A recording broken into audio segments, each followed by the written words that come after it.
hosted by the Cambridge University Biological Anthropology Society, an independent student-led society dedicated to ordnance research. Today, we are excited to bring you a presentation and discussion with James Clark and Dr. Gonzalo Linares. James is currently doing his PhD in biological anthropology here at the University of Cambridge after completing his BA and MPhil here as well. He focuses primarily on early Stone Age of East Africa with the Oldowan to Acheulean shift in particular. Gonzalo studied archaeology at the other place, Oxford, and focuses on social and ecological drivers of behavioral diversity. He is currently a research fellow at the McDonald Institute for Archaeological Research in Cambridge. Together, they have co-authored papers on seasonal resource use in chimpanzees, and most recently, on the impact of environmental knowledge on Pleistocene hominin resource procurement and technological variation. Thank you, James and Gonzalo, for speaking to us today, and we ask that all questions are held until the end of their presentation and discussion. The floor is yours. Thank you so much for that very kind introduction, Dylan. Again, I'm James, PhD student here in the department, and this is Gonzalo. And today we'll be presenting on some of the research we've done over the last few years entitled Seasonality and Human Evolution in East Africa. In terms of format for the talk, we're going to be presenting for probably just over half an hour, and then we're going to open it up to a broader discussion/Q&A session. We'll be presenting mostly on the early Pleistocene in general, but the older ones specifically. However, we're very eager to open the discussion up to any period of human evolution that people want to have discussions about. So if you do come up with a question and it's slightly different to the time period we talk about, please don't be put off. Please direct all questions our way afterwards. But without further ado, we'll get into the talk. So in terms of structure for the talk, we're going to start by looking at talking about some of that stuff that Dylan introduced, which was our research on chimpanzee behavior and developing interpretive frameworks for the archaeological record. We're going to look at some climatic context and relating seasonal changes to longer term changes in the climatic record. We're then going to turn to see if we can infer seasonality at specific early Pleistocene sites, and then turn that into a more general discussion about the relationship between seasonality and behavior in the Oldowan. And then finally, we're going to finish with some thoughts on the evolution of what we call a new behavioral niche in this talk. This is the first time we've used the term, but we will run with it for now. It's very ambitious. Yeah. Okay, so starting with chimpanzee behavior and interpretive frameworks, we're obviously using chimpanzees as an analogy for a closely related primate species living in somewhat seasonal environments. They're obviously not a perfect analogy for human evolution, and we're not talking about directly applying what chimpanzees do to the human evolutionary record, but at least we can come up with some patterns and see how behavioral adaptation and resource categorization might be related to seasonal changes in the environment that organisms inhabit. And this figure on the slide is from a really nice paper from Pascal Garrido and Almeida Warren in 2021, talking about the archaeology of the perishable and the chain operatoire of termite fishing in chimpanzees. And we've based a lot of this stuff on termite fishing, but we won't talk about it directly here. If we have any questions afterwards, we're happy to address them. In terms of a really general introduction to the literature on seasonality and tool use or behavioral adaptation in general in panins, this figure on the left of the slide is from a really nice chapter from Joanna Lambert in 2007, looking essentially where she argued that the low amount of behavioral adaptation, or specifically tool using behavioral adaptations in bonobos, is related to the fact that the area of the Congo that they inhabit is a very low seasonal, an area with very low seasonality for the tropics of Africa. Whereas chimpanzees tend to inhabit areas that cross the boundary between more low and more medium levels of, they have more low and medium levels of seasonality in the environment that they're inhabiting. And this is highlighted at the very western and eastern extremes of chimpanzee distribution, where on the west you have Fongoli and in Senegal, and on the east you have Ugaya in Tanzania, which are both savanna sites where chimpanzees spend a lot more time in open environments compared to their usual distribution in forested environments. And this results in some very interesting adaptations. So for example, at Fongoli, chimpanzees have been seen to fashion spears of a type with their teeth to ambush or to kill bush babies in tree hollows, which is very cool and not seen anywhere else in the chimpanzee range. This figure on the right of the slide is from a paper from Callan and colleagues in 2020, looking at the relationship of essentially the distance from these low seasonality refugia and tool using behavior and behavioral adaptation in general, and tool using behavior specifically as well. And what they find is that the further you go from these seasonal refugia, the more behavioral adaptations you see in these populations, and including the more tool using behaviors you see. And even when you're controlling for the distance to these refugia, the variation in rainfall throughout the year is itself an independent predictor of behavioral adaptation and tool using behavior in chimpanzees. So clearly seasonality is playing a very important role in determining behavioral adaptation in chimpanzees. And so in terms of our research, what we try to do is look at how seasonality impacts resource consumption in chimpanzees and how they're able to categorize resources according to their seasonal signatures across the year. Now, most of the discussion in primates on this has focused on the distinction between fallback foods on one hand and preferred resources on the other hand, preferred resources being those that are eaten whenever they are seasonally available, whereas fallback foods are those which are consumed simply when preferred resources are less available. Now, it's obviously not an ideal conceptualization because sometimes you can have two different preferred resources that simply have different temporal distributions, but the notion is so widespread in the literature that, at least for now, we're going to go with it here. Within fallback foods themselves, you have lower quality foods. So for chimpanzees, this would be things like bark, leaves, grasses. And then you have higher quality fallback foods, which perhaps would be things like underground storage organs in Ugaya. For the preferred resources, fruits would be the quintessential example, especially a core preferred resource, which we have argued is a preferred resource that you can eat throughout the year and you can adapt to periods of lower availability, whereas seasonal preferred resources only have a specific defined peak.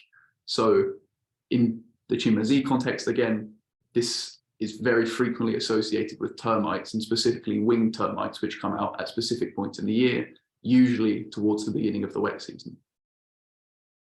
We've also, a key part of our model is that resources are not static in this categorization, and that over time, as organisms or as individuals accumulate more information about that resource, and particularly about their spatial and temporal distributions, then the more they can progress along this resource continuum, assuming they have a high enough quality to do so. And as part of this, we introduced the notion of an experimental resource, which is a way of individuals interacting with a novel resource that they haven't had much experience with before, and being able to understand more about that resource and potentially incorporate it into their dietary repertoire when it wasn't previously. To illustrate this point, we have a very small clip, if it loads, from a paper from Gruber and colleagues in 2009, where they presented chimpanzees from two different populations in Uganda with a hollowed out log with holes drilled into them that they put honey at the bottom of those holes. One population had experience with using sticks as probes to get resources out, whereas the other population didn't, but did have experience of using leaf sponges to retrieve water from hollows in trees. And so the video we're about to show you is the population that had previous experience using sticks, and what you're about to see is that this chimpanzee decides to explore the resource by snapping off a stick, finishing it off with their mouth, and then they poke it into the holes of the food to pitch out the honey that we're about to see. But now there is nothing. And this is in clear contrast to the other population that was previously only had experience of leaf sponges, and they used those leaf sponges to try and get the honey out of the logs. And this was much less effective, but highlights how when presented with novel resources, sometimes you'll have to rely on transferable knowledge from other sources that you might already possess before you can properly get to grips with this resource and perhaps progress further along the resource ranking. That's got one too far. Okay, and so bringing this all together, we essentially argued that if you first experiment with a novel resource in your environment, you're going to then accumulate some information about how to exploit it and where it is in time and space. And depending on the quality, this can then become a higher or lower quality fallback if it's available during periods of reduced availability of your preferred resource. And then following on from this point, you can accumulate more information about the temporal distribution of the resource and any further processing or harvesting adaptations as needed. Now, again, if this resource is high enough quality and it removes some of the constraints for consuming it more often, it might then become a seasonal preferred resource.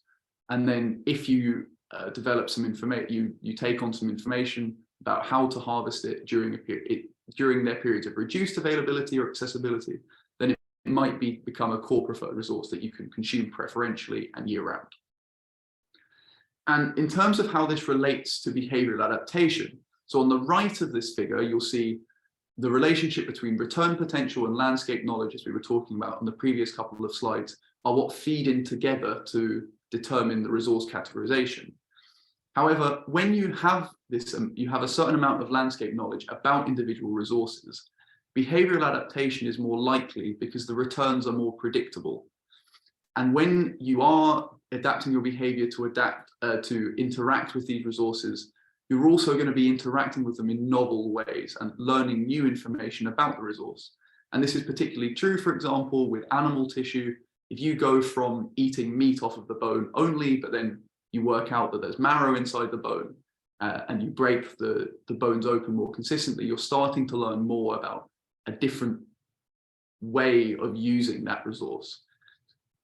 And again, when you find out this new information, you're going to accumulate more landscape knowledge. And if it's worthwhile, if it's necessary to do so, is another context in which behavioral adaptation can be elaborated. And at the same time, you can perhaps reappraise where you're categorizing the resource in the resource continuum. And this feedback loop will continue essentially until it's not worth investing anymore in adapting towards the behavior. So how do we relate the seasonal pressures that we acknowledge are likely to have been present in hominin evolution to the longer term climatic record? Well, it's easier said than done.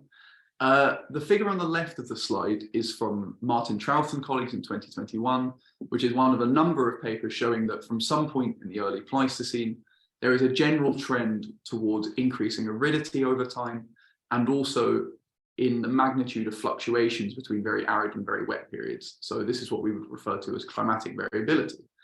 On the right of the slide is a figure from Rick Potts and Tyler Faith in 2015.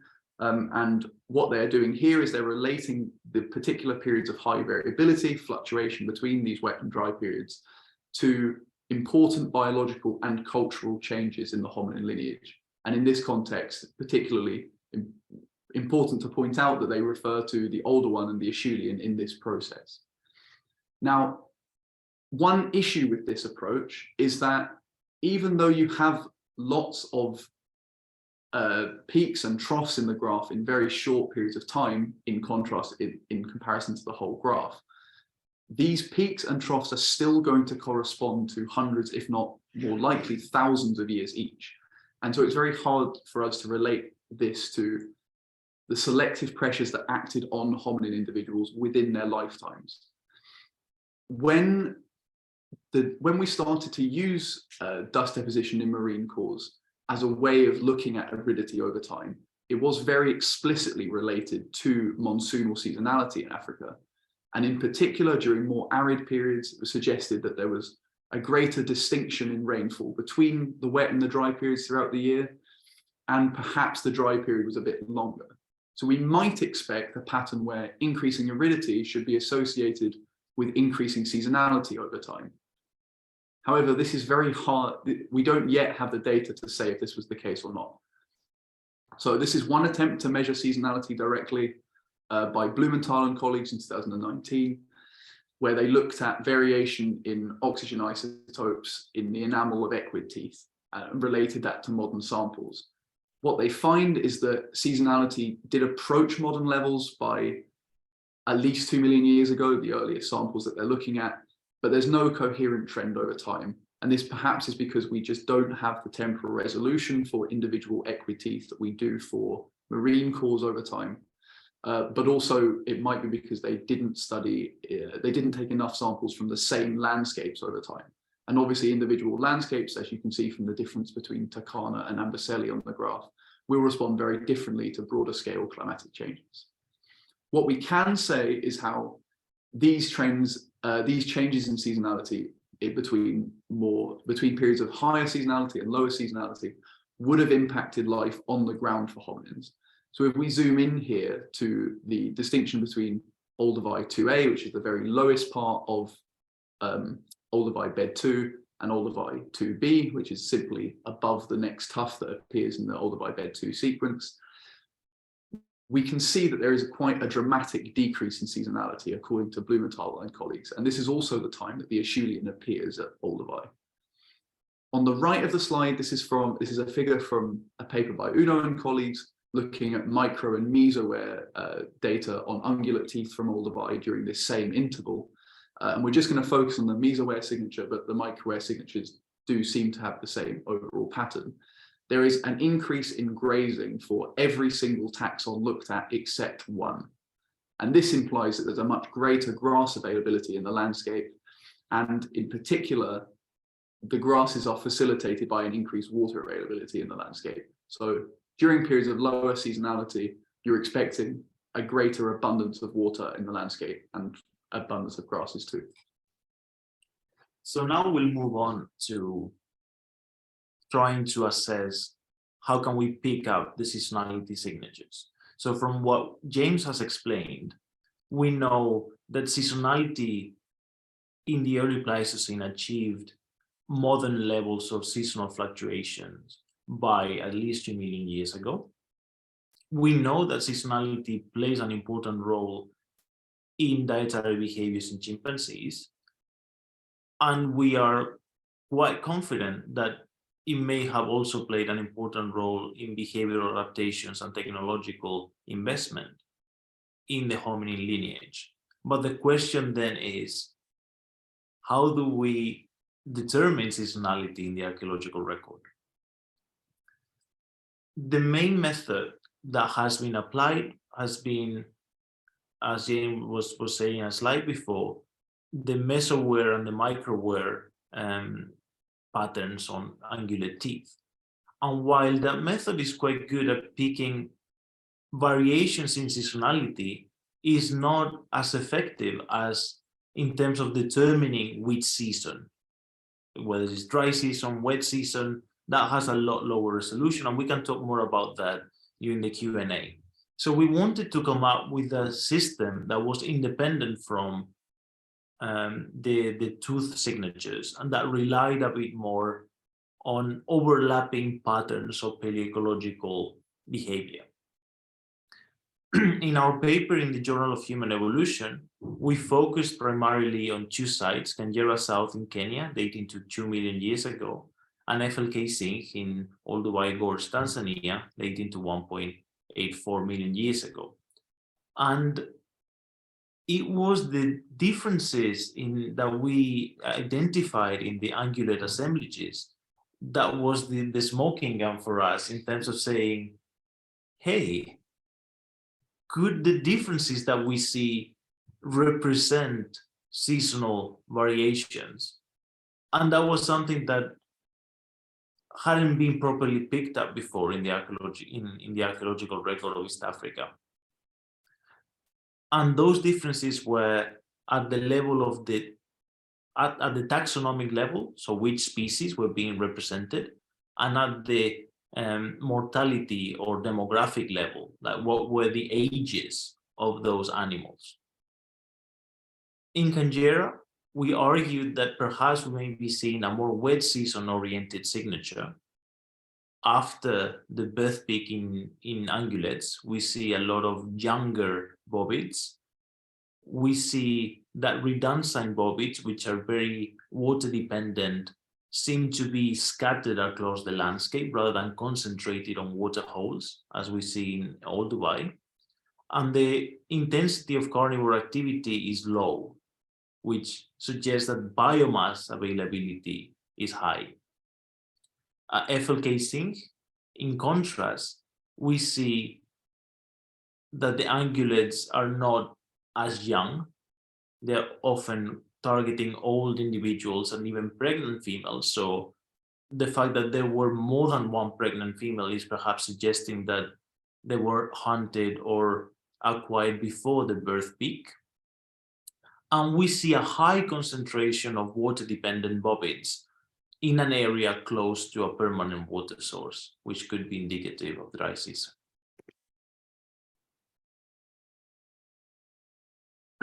We then, over time, and in a couple of publications, we've tried to come up with a greater set of paleoecological signatures that are heavily influenced by fluvial and waterborne species, such as fish, crocodiles, hippos, because those are the most sensitive to changes in water availability in the landscape. And then we've also noticed tortoises and turtles, because in East Africa, they tend to estivate during the dry season, and then they come out in the landscape in greater numbers during the wet season. And that was one of the first attempts at modeling seasonality in the early Pleistocene, was through the use of different proportions of turtles to bovids in the mid-70s by Speth and Davis. We then also tried to correlate what our expectations would be on the taphonomic front. So how would hominins try to exploit animals during different seasons and during different parts of the season? We can go again in more depth later, but it's linked not just with the availability of resources, but also with the quality of resources, because ungulates experience fat depletion at different levels throughout the years, and a very fat depleted carcass could have detrimental consequences for human consumption if the protein ceiling is breached. So now we can now see how the patterns look at Canberra and zinc that we've, through the paleoecological signatures, identified wet and dry season. I think that's so now we can look, now that we've constructed that framework for identifying seasonality, we can then start thinking, okay, we can pinpoint the seasons of occupation of different sites. How does that map out to changes in behavior that we see in the archaeological record, looking at patterns of animal consumption, but also lithic investment? Going back to our two main case studies of Canberra Sound and FLK zinc, quick recap: Canberra, we see that presence of juvenile bovids, but it's not merely that they are present at the site, it's also that those are the ones that see evidence of human acquisition and consumption. The specific behavior that we see at Canberra South could be associated with the landscape, right? Canberra is an open grassland ecosystem, and in the early or throughout the wet season, we would expect to have high grasses where bovids generally hide their infants. So if hominins were able to identify the behavioral signatures of where mothers hide their infants in the grass, they would then become a really easy to access and predictable resource during the season. We also anecdotally saw a video about Hadza hunting behaviors. Hadza is a hunter-gatherer tribe in Tanzania, and they use that relationship between the mother and the infant of bovids to attract one another. So they were able to hunt an infant, a bovid infant, a kuru bovid infant, and then they tried to harm the juvenile where it was still alive, so it would express a distress call and attract the mother, so they could also hunt the mother, which is a really interesting mobilization of landscape knowledge, of understanding the behaviors of animals to maximize their hunting returns. In addition to the mortality profiles that we see at the site, we also see differential exploitation of different animal parts. So at Canjera South, a pattern that is particularly unusual and quite interesting for us is that fatty body parts, such as the marrow from the tibia of large animals and the brain contents, were preferentially and systematically accessed. And that could be representative of a strategy that tries to counteract the detrimental biological effects of consuming fat-depleted muscle tissue. At FLK Zinc, we do not see that concern. Both meat and marrow are being consumed, and the hunting also reflects that targeting of vulnerable bovids, but instead of hunting very young individuals that are yet to be born, here we see the targeting of old, isolated males and the pregnant females. And so in terms of relating this to the lithic record, we tried to use human behavioral ecology to come up with first of all, some predictions for how the nature of technological investment would change throughout the year if, as we would predict, different resources are being consumed to different extents throughout the year. So we suggest, if we take an example, if we take a stereotypically dry season resource such as animal tissue, the variables on the left of this figure are very clearly dependent on seasonal changes throughout the year. So if we're taking animal tissue, it's more likely, in terms of competition risk, animals are going to cluster more, as are carnivores during the dry season. And so competition risk is going to be extremely high. Acquisition costs, it's not, when animals cluster, the search cost is going to be slightly lower than during the wet season. But at the same time, the rate at which carcasses will either be presented to you if you're scavenging, or that you can dispatch them, will be very low compared to plant resources where you have more certainty. And when you have a carcass, the amount of time it takes to actually process the carcass is much less than the investment that goes into getting hold of it in the first place. And so in theory, you don't need particularly elaborate tools to deflesh a carcass. And so acquisition costs might be fairly low. The resource is very nutritionally dense. And so you get perhaps quite a lot from it when you do get hold of it. But again, it's very unpredictable. And so, for example, in the Hadza, with very sophisticated modern bow and arrow technology, the success rate of killing medium to large size game is 1 in every 30 or so hunter days.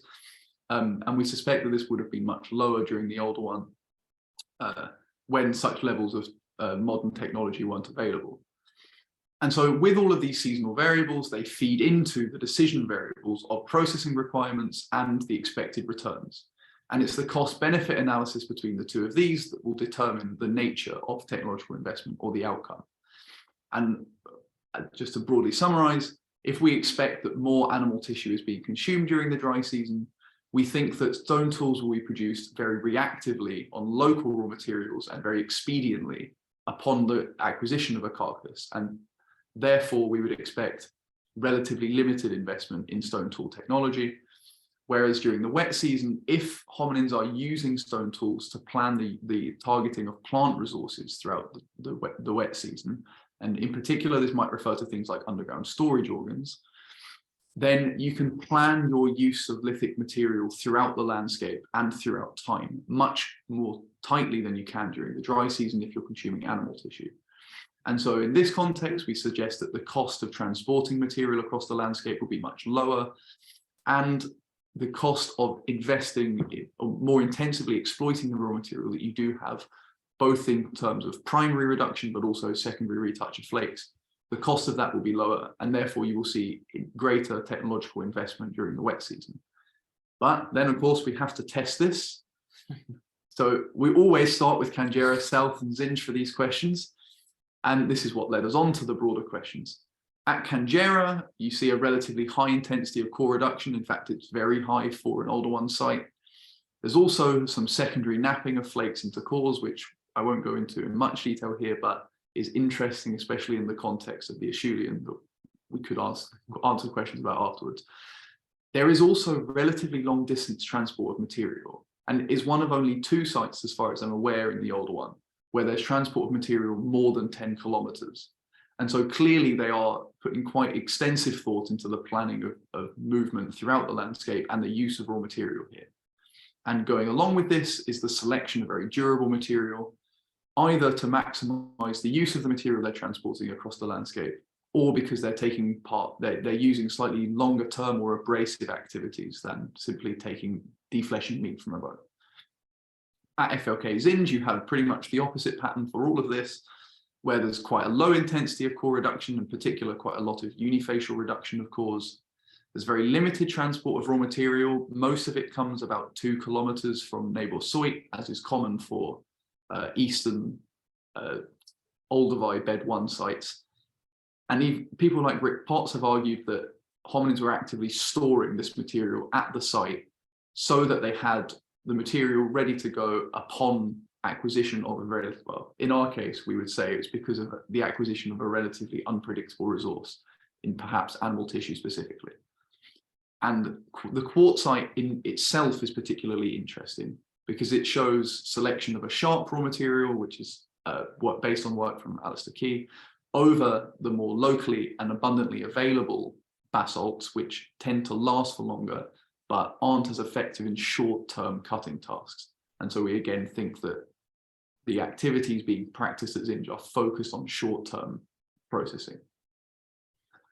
To try and relate this to the wider Oldowan record, we collected a series of lithic data from a number of sites, particularly those that we have seasonal attributions for now, but also a few others that we have, we'll say, seasonal suspicions for, but the paleoecological record is much worse than the other sites, and so it's harder for us to have the same level of confidence. You'll notice that throughout the talk, we talk a ridiculous amount about Oldowan, and that is simply because their faunal record and both paleoecological and taphonomic data are just so much better than most other sites in the Oldowan. In terms of the data that we did collect, we have variables for the intensity of core reduction, particularly the amount of unifacial cores and the amount of flake scars for cores of a given size. We looked at the thickness of flakes relative to their overall size, the amount of retouch pieces in the assemblage, and the amount of percussive pieces in the assemblage, which we suspect is a slightly different seasonal pattern, but feeds into this broader impact of how lithic material is being used. The reason we also wanted to show this table is to show how sometimes you can get fairly different estimates from the same material from different authors. So for a number of sites, if you look at unifacial and test core percentages at DK, we have 3 different estimates. It's the same for OGS7 and EG10. And so in this case, we have to take means so as to not select one research group over the other, which isn't ideal, but at least it highlights we have quite a bit further to go with the study of material in the Oldowan. Retouch pieces, Canberra and OGS7, both are likely to have retouch pieces, but we don't have a specific number reported. And so we ran our analyses that we're about to talk about twice, once with retouch pieces, filling in those blanks with the mean of the other sites, and once without retouch pieces. And the first thing we did is we took these data and ran a principal component analysis, and then used the principal components in a hierarchical clustering algorithm, which you're about to see on the next slide. So on the left, or part A, you have the analysis when it was run with retouch. And so this is from a paper that we have literally submitted 2 weeks ago and is currently under review. And what you're seeing, especially on the left, is a clustering quite tightly of the sites that we consider to be wet season. And this includes OGS7, which doesn't have the blue box around it because the paleoecological data is not perfect, but we suspect is also from the wet season. On the other side of the graph, you have all of the sites that we predict to be dry season, including EG10 and EG12, which again is not in a box for the same reason. Iwas Oldowan is a slight outlier in this respect because we suspect it might have a wet season input, but is something we won't talk about directly here. If anyone has any more questions, we'd be very happy to answer them. And then on the other side of the chart, Iwas Oldowan does actually cluster with a wet season site in DK. And indeed, our other dry season sites, with the exclusion of EG10 and EG12, all cluster very tightly together. And so we think the totality of this data is fairly strongly hinting that there are differences in wet season and dry season investment during the Oldowan. And there are different pressures that are driving lithic investment throughout different points in the year during this period. So now onto the even more controversial part of the talk that James has very kindly let me tackle. So far we've discussed, we've highlighted seasonality and how generational and intergenerational transmission of knowledge and adaptation is a driver of behavior. But then how does this map out onto the large-scale long-term trend and long-term record of the early Pleistocene? We will look at three scenarios, and we will use as a lens the study of the consumption of animal resources.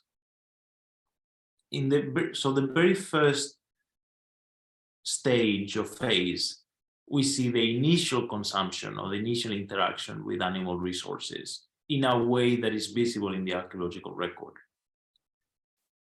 Previous authors have suggested that the hominin carnivore niche should perhaps have begun with the extraction of marrow, because marrow preserves longer on a dead carcass, and therefore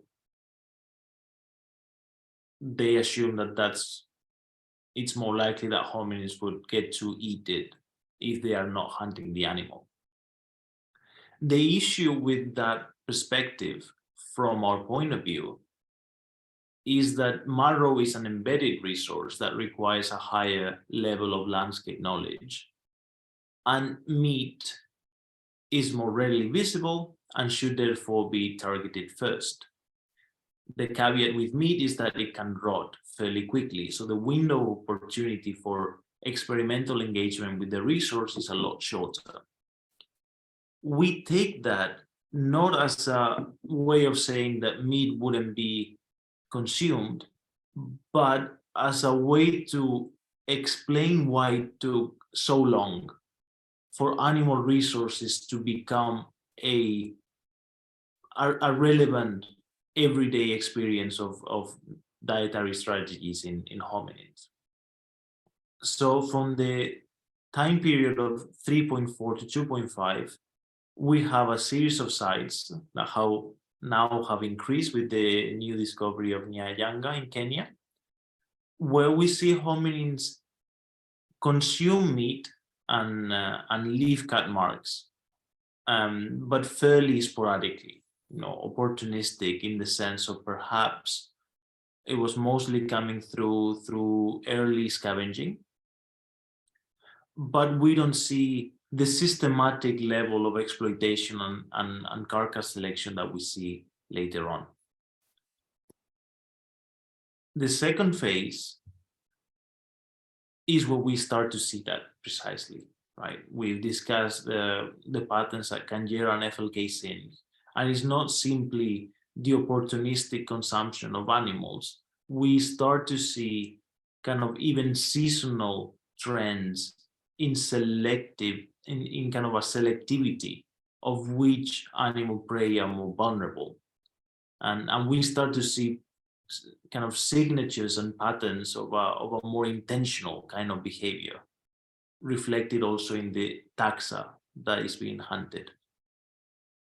And the last phase is what we would map a change from a seasonal preferred resource to meat becoming an integral part of the dynamics, the social dynamics of hominin groups, right? When we start seeing the greater exploitation of very large animals, here we're talking rhinoceros, hippopotamus, elephants, and larger bovids. When we see a recurrent access to those animals, because that's also suggestive of changes in the use of the landscape and the demography of the groups themselves. We can talk a lot more about this in a second, but let's now recap what we see are the key trends that we're discussing. So we see, on one hand, seasonal fluctuations in resources. On the other hand, the awareness and the knowledge that hominin had of such fluctuations, influencing the extent and the nature of behavioral investment, and how that is also integrated with the social and demographic dynamics of hominin groups. So on that note, thank you very much. And yes, if you do have any questions, I know we slightly overran from the 30 minutes. We'd be very, very happy to ask them and answer them and see where the discussion goes. Thank you. Well, thank you both so much. That was awesome. In particular, it was really cool to see the dendrograms there. And yeah, let's open it up to questions.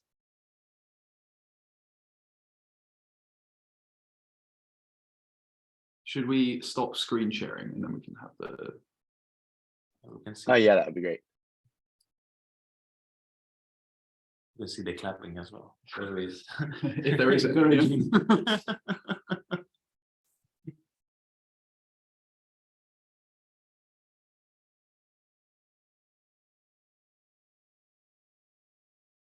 We're also happy to start off with a couple of discussion topics that we have previously thought out, if that's oh, okay, well, Thomas has a question to start with anyway. Yes, I do. Thank you very much for the talk. I thought it was really interesting. I just want to know what your thoughts are on whether you think seasonality can provide a selective pressure for kind of behavioral flexibility. So sort of, if you think it provides a pressure that means humans can adapt to be adaptable, and what you think that means for sort of beyond the Oldowan. Yeah. Okay, well, it's a great question, and it is one that we have spent a fair amount of time talking about. So if we even go back to some of the chimpanzee data we talked about earlier, there was a clear trend towards living in more seasonal environments results in a trend towards greater behavioral adaptation more generally. It's not simply that in less seasonal environments you can accrue more behavioral adaptations because the landscape is more stable.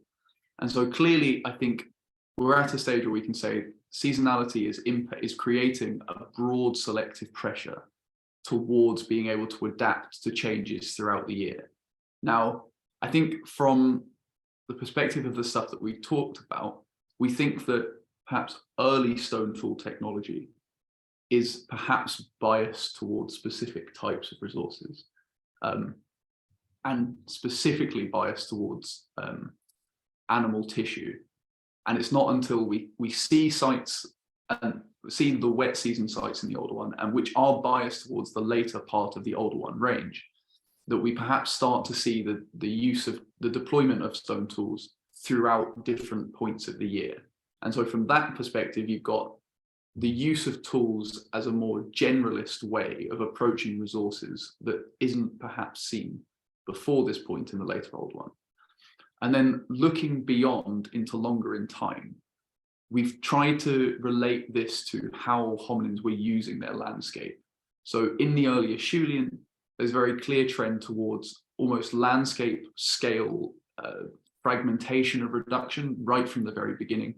hominins are doing different parts of the reduction sequence and just different reduction sequences in different parts of the landscape.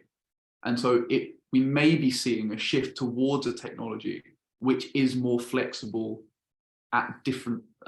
is more flexible in itself throughout the year. And then especially as you get later on into the Acheulean, you start to see the deployment of hand axes in very, very diverse contexts, and you see fewer and fewer sites where hand axes aren't actually present at the same time as they are elsewhere. And so it might be the case that we're seeing an adaptation towards more behavioral flexibility over time, facilitated by stone tools, of course.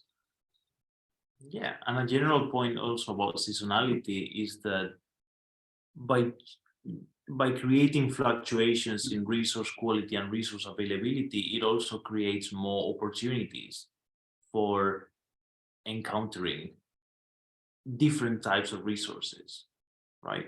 But it also creates challenges because it forces animals, hominins, humans to be more attentive and more intentional about the kinds of resources that they're interested in and when are they interested in them, right?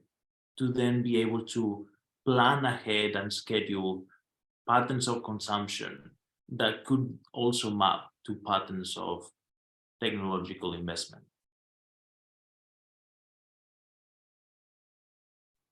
Cool, thank you very much. Does anyone else have a question? Well, I suppose I can go ahead and ask one that I'm sure no paleolithicist ever wants to hear, which is species association, which is something that's, I think, coming up a lot recently because of the 2.9 Oldowan paper. So yeah. I was wondering what your opinions on that are. Okay, I'll start on this from the more fundamental level, which is that obviously with the new site we have a new older one site associated with the Paranthropus tooth, and on one hand, and also the evidence of butchery on the other hand. I think what I would emphasize is that it's not necessarily new information that Paranthropus in some form is associated with an older one level. And that, a point that I've been saying repeatedly recently is that we're never going to find a skeleton in a single older one level where the organism died while holding a hammerstone in one hand and a core in the other hand. And so we're never going to have absolute direct confirmation of who made tools across time. But both early Homo and Paranthropus, well, early Homo in the sense of, broadly speaking, if we know what it is, both early Homo and Paranthropus are associated with older one sites. And I don't think that we've yet had a systematic enough review to say one species is more associated with the old one than the other. And I think you're seeing lots of hominins respond to the same broad climatic pressures over time, and especially that shift towards increasing C4 grasslands and more open environments. And different hominins are going to respond in either very similar ways, and you'd expect perhaps multiple sharp-edged, multiple populations using sharp-edged tools, or even on the other side, very different ways. So there's a paper that came out last week suggesting that Paranthropus at Cuviphora occupied a very, very narrow range of environments, and particularly focused on open C4 grassland next to water sources, whereas early Homo was associated with a much more diverse range of environments, including more forested ones. And so I think this was a very long-winded way of saying we don't yet know what's going on. And I think we're in a very interesting position where it does open up. We're starting to get enough fossils and enough older one sites to be able to perhaps associate the two, but I don't think it's been done formally yet.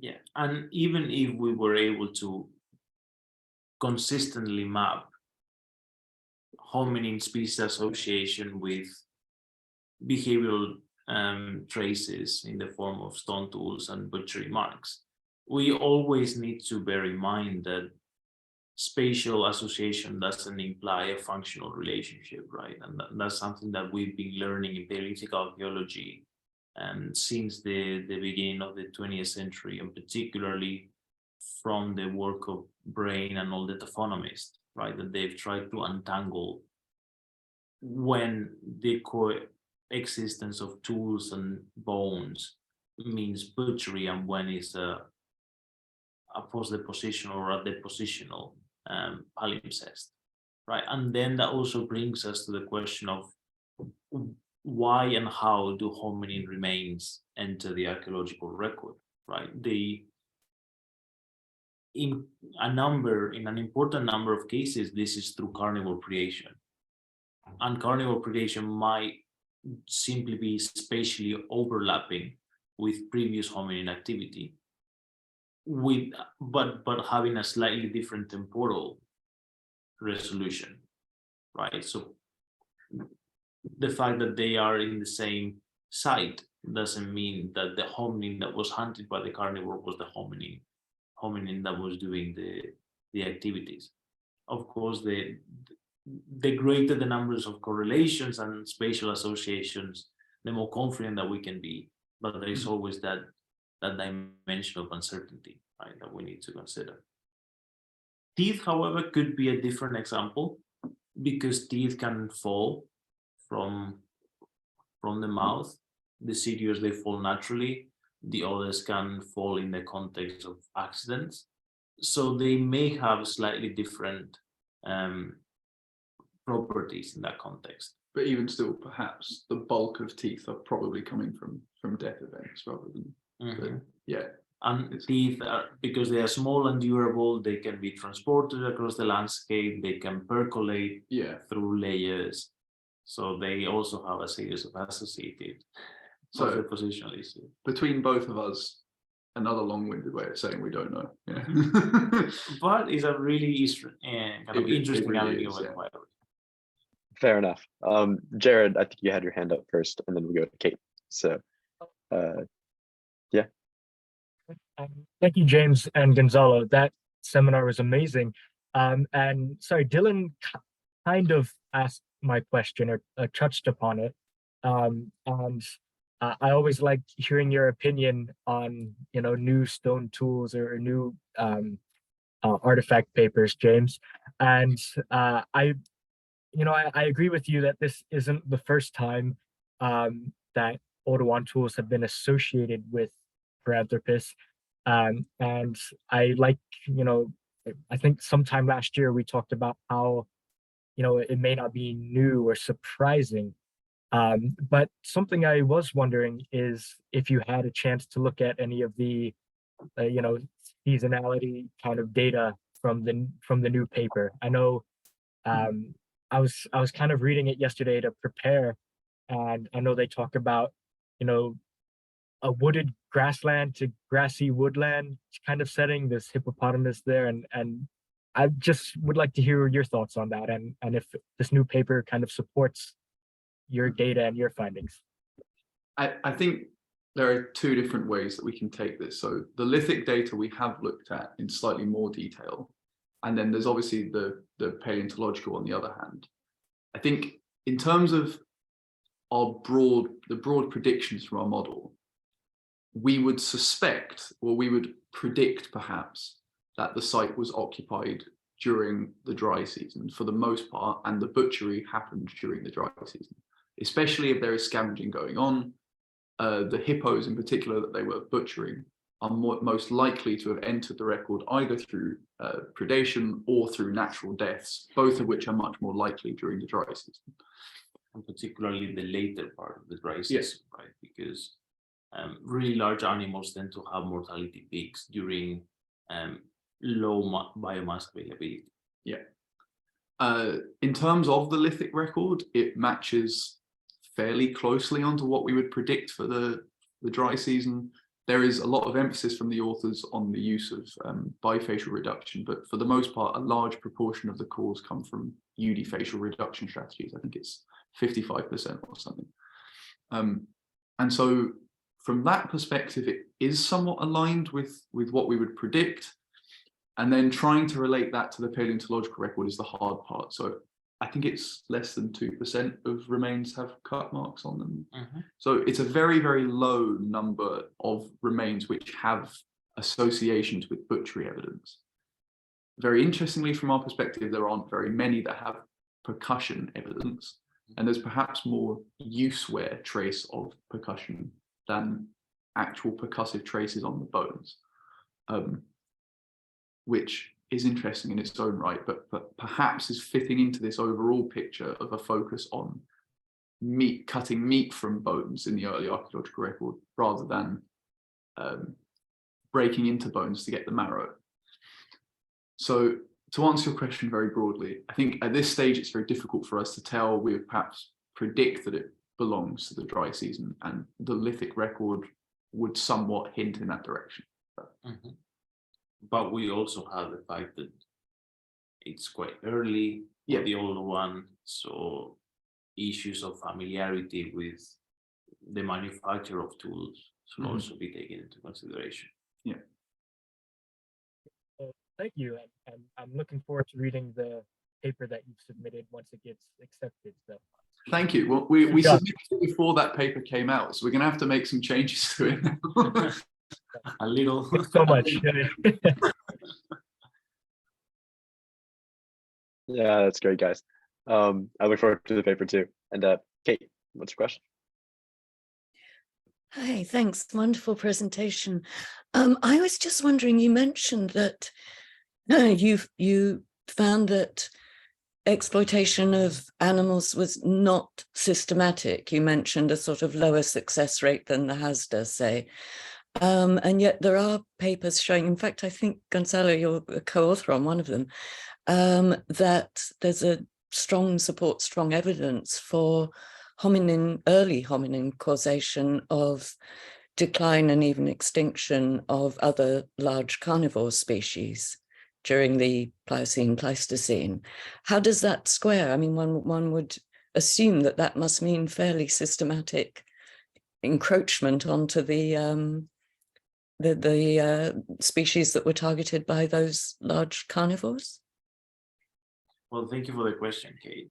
I think the first aspect to consider is that the early Pleistocene is a very long time span, right? And the paper was discussing from 1.7, 1.5, 1.3, that half of the early Pleistocene, right? And I think at that point, we can be quite confident that we are dealing with systematic butchery of animals and systematic targeting of specific sizes and specific demographics. We start to see hints of some degree of systematic exploitation a bit earlier in the older one. At least we seem to be seeing that emphasis on hunting of vulnerable demographics. We see very young individuals, pregnant females, old males. But when we move earlier in time, that sense of preferential exploitation seems to vanish a bit. There seems to be a more opportunistic exploitation of whatever animals are dead in the landscape. Or confrontational scavenging, presumably. Well, yeah, that's a really interesting debate. I'm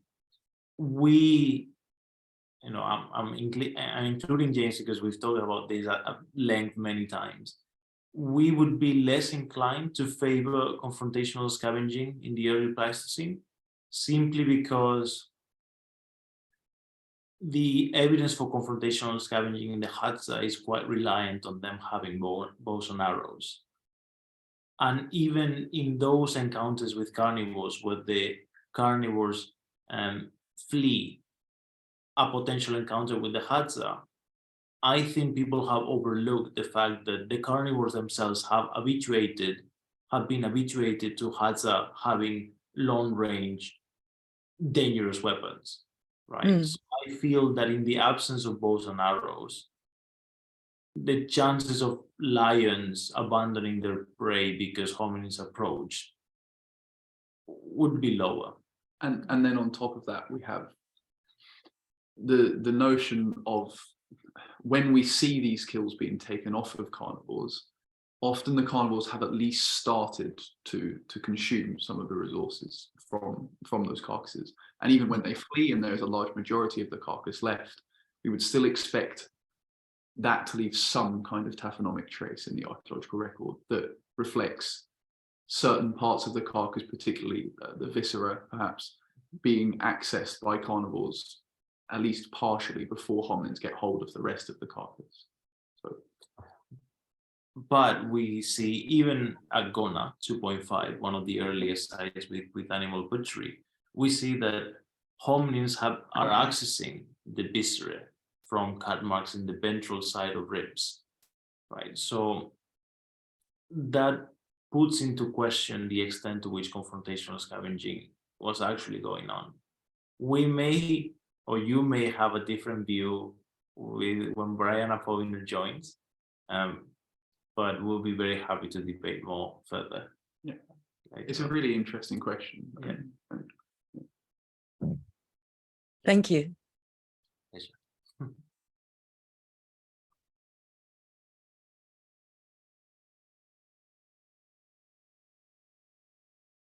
Yeah, sorry, I've one more kind of question, and maybe this one would be for Brianna Pobiner too, but I thought it was at least interesting that there was, they've only found 2 Paranthropus teeth associated with this, recent paper.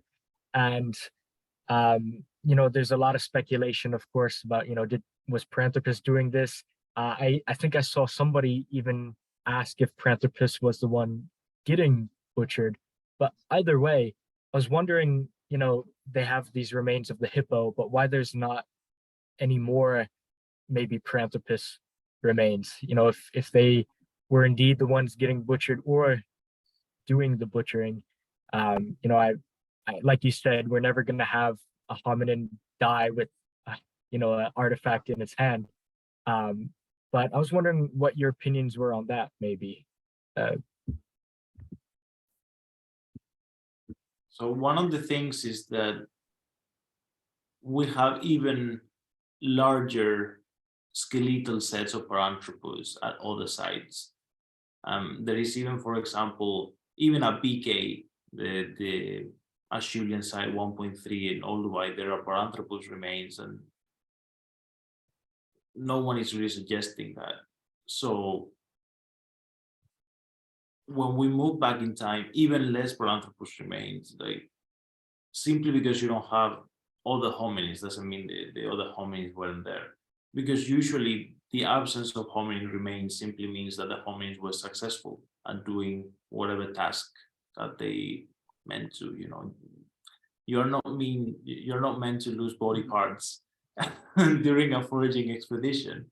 So it is quite unlikely that hominin activities result in the dropping of body parts.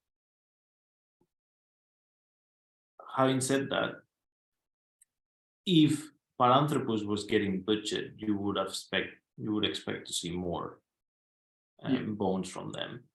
And I think the teeth are more likely to be accidental, just like you have teeth from elephants, all the types of bovids. An argument could be said that you find zebra teeth at every Oldowan site, but that doesn't mean that the zebras were involved in making the Oldowan. So, we need to untangle.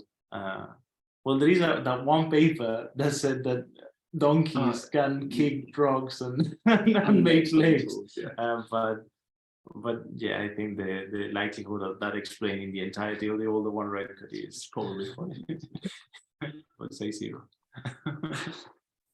I would tend to agree, because my first thought was again, at least for me, when I'm preparing food or doing something, I don't generally lose teeth. But I guess the answer as ever is, we need more evidence, more things. So thank you. Thank you. But one of the key question marks is, what if we don't have Homo that early on, right? Mm-hmm. We cannot continuously presume that Homo was responsible if the speciation event hadn't happened yet. had to be the basal hominin. And obviously something like that. that question has been raised, particularly in reference to the Linares, which is clearly older than any conceptualization of Homo that we have. And in fact, one of the interesting things that I really did like, I found really interesting about this new site is that there is a very high proportion of the material used in percussive activity, which to me makes the Linares look less isolated, both in time and in activities that are going on, which, if that is part of the same process as perhaps we expect, and Dylan obviously said in his recent paper, then it can't simply be a case of early Homo equals tools. But we'll see what happens when more and more things are being found. Yeah, and we'll also get a better sense of where is early Homo coming from, you know? Yeah.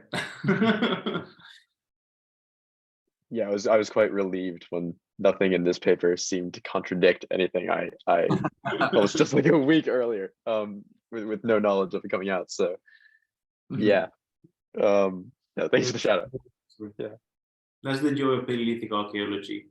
You think you know something, and then a new paper completely changed the game, and it's like, oops, I guess we know nothing. But it's also reassuring then when new pieces of evidence enter the equation, and some of the interpretations do seem to still hold, right? Yeah. That increases the robusticity and the predictive power of the analysis.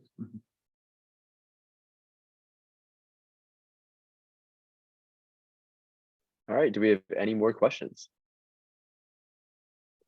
I do have one more. It's probably quite a speculative question, but maybe there's something you can sort of say about chimpanzees or something. But it's more about water and water acquisition rather than food, because obviously there'd be seasonal variabilities in that, and in terms of like early Homo ergaster, that we see adaptations that would suggest increased water loss, and there's a lot of Acheulean sites have found in association with fresh water. So yeah, I just wanted to know. Brackish water for some reason. That some people have suggested that Acheulean hominins were drinking very salty water, but yeah. Anyway, sorry. Continue. No. Just I just wanted to know your thoughts on rather than food, just sort of on water and seasonality with respect to that. Well, I think the first point is that water availability is one of the fundamental reasons why seasonality matters so much, right? Yeah. Because water is not evenly spread in the landscape to begin with, but during the wet season there are more seasonal streams around, and you can access water more easily. In highly seasonal environments where rainfall levels drop, you then have this dry season concentration of sources of water that attract animals, right? Herbivores, carnivores, and humans. So even that leads to two things, right? First one is that hominins would obviously be interested in access to the water. So they will have to go to the place in the landscape where water was available. And specifically the fresh water, right? So at Oldowan in bed 1, the lake was highly saline, but there was a freshwater spring at FLKN, which presumably was the more attractive water source at this point. So. And that also correlates with periods of shrinking of the lake, and then the spring being more readily available. And then it's also the fact that even if hominins were able to access water through any other means, because the herbivores were moving towards the very concentrated water sources, hominins will also have to follow suit, right? So we have that dual dimension of water and everything that gets attracted to water that is pulling hominins in very specific ways during the dry season.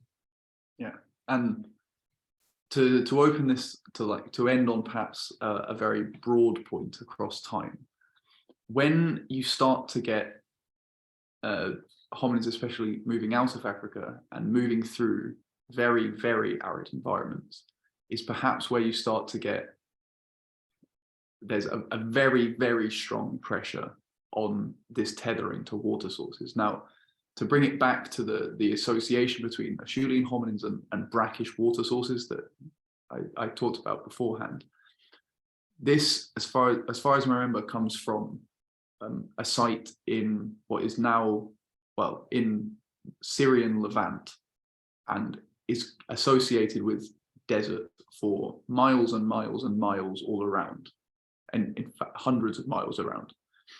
The soil of that area is not conducive to holding water. So at no point in time, even during very wet periods, did that soil hold water. And so it remained a desert throughout time. And it was occupied throughout this time, being the only water source available for perhaps hundreds of miles. And yet hominins continued to come even when it became more and more salty. And so they're forcing themselves perhaps to drink very salty water just to try and survive through the landscape, which is obviously not, you're not going to survive very long on very salty water. So while it's very hard, very easy to overlook in the archaeological record and quite hard to find perhaps at times, obviously water availability, wherever you are in time and space, it's always going to be one of the fundamental drivers of human behavior. It's just, how do we disentangle these signatures from other behaviors that are going on at the same time? And that Cool. procurement and transport of water was also a driver of technological innovation, right? Through the use of ostrich eggshells and hides that could somehow retain water and things like that. Mm-hmm. Cool, thank you.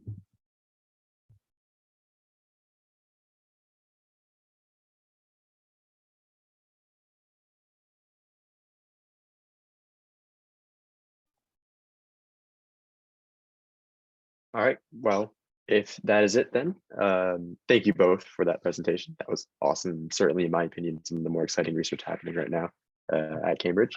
Great pleasure. I would like to invite all of you guys back for a talk next week by Brianna Pobiner on the role of scavenging in human evolution, which is, I guess, kind of continuing our theme here. And so thank you both and have a good night. Thank you. Great. Thanks so much for your time and that amazing seminar. And we'll see you guys hopefully next week for Brianna Pobiner. Thank you so much. Cheers, thank you. Everyone for coming.